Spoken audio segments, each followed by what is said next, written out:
भाई जवान सिंह जी बेरम साहब, आपके अपने नीत कुमेर के विधायक में शैलेश सिंह जी, गौरव के विधायक में रितु भानुमती, बाकी दीवानी लाल की, आप सभी की आपके अध्यक्ष हमारे अनिता मंडल जी और विधायक बच्ची बंसी वाले जी,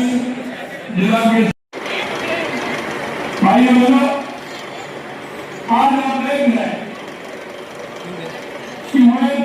कर नहीं पाऊंगा सर, पर मैं सर सुबह खेलता था और जो मेरे कोच है वो मेरे को घर पे बुला के पढ़ाई के लिए उत्साहित करते थे और पढ़ने का कहते थे। और मैं सर सुबह स्कूल जाने के बाद सर मैं दोपहर को कोचिंग जाता था और सर शाम को मैं स्टेडियम से आने के बाद जो अतिरिक्त समय बचता था सर उसमें मैं पढ़ाई किया करता था, जिससे मैं सर कक्षा 10th में 85% अंक लाने के साथ साथ सर मैंने राष्ट्रीय स्तर में हॉकी में स्वर्ण पदक भी जीता।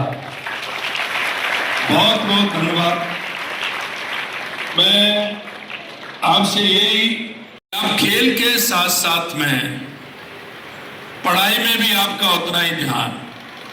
और मैं हर युवाओं से जो आपने कहा है कि ना तो खेल में पढ़ाई बाधा बनती है और ना पढ़ाई में खेल बाधा बनता है, अगर आपकी इच्छा शक्ति मजबूत है तो दोनों को बहुत ही तारतम्य के साथ दोनों में आप आगे बढ़ सकते हैं। इसके लिए आपको बहुत बहुत धन्यवाद, बहुत बहुत धन्यवाद।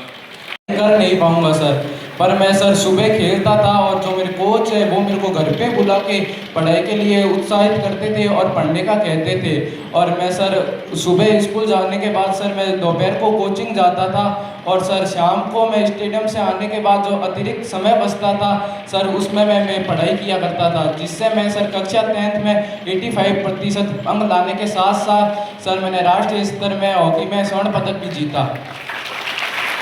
बहुत बहुत धन्यवाद। मैं आपसे यही, उनको ओलंपिक में मेडल लेके आना है हॉकी में, पर वो कुछ आर्थिक स्थिति के कारण वो हॉकी में मेडल नहीं ला पाए, इसलिए उन्होंने अपना स्टूडेंट समझकर मेरे को मेहनत की रही, कठिन परिश्रम कराया, जिसके कारण सर मैं राजस्थान टीम से मैं स्वर्ण पदक जीत पाया। बहुत अच्छा। मैं आपको भी और आपके कोच साहब को भी बहुत बहुत बधाई देता हूँ, शुभकामनाएं देता हूँ कि उन्होंने आप जैसे युवा को प्रोत्साहित किया। Thank you. स्पोर्ट्स में और पढ़ाई में दोनों में साथ साथ चलते हुए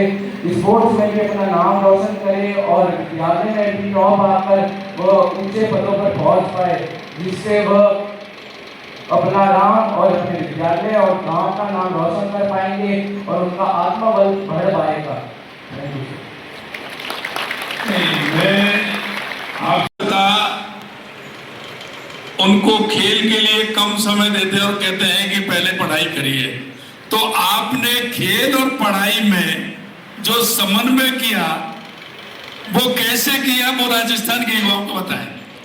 स्पोर्ट्स में और पढ़ाई में दोनों में साथ साथ चलते हुए स्पोर्ट्स में भी अपना नाम रोशन करे और विद्यालय में भी टॉप आकर वह ऊंचे पदों पर पहुंच पाए, जिससे वह अपना नाम और अपने विद्यालय और गांव का नाम रोशन कर पाएंगे और उनका आत्मबल बढ़ पाएगा। मैं आप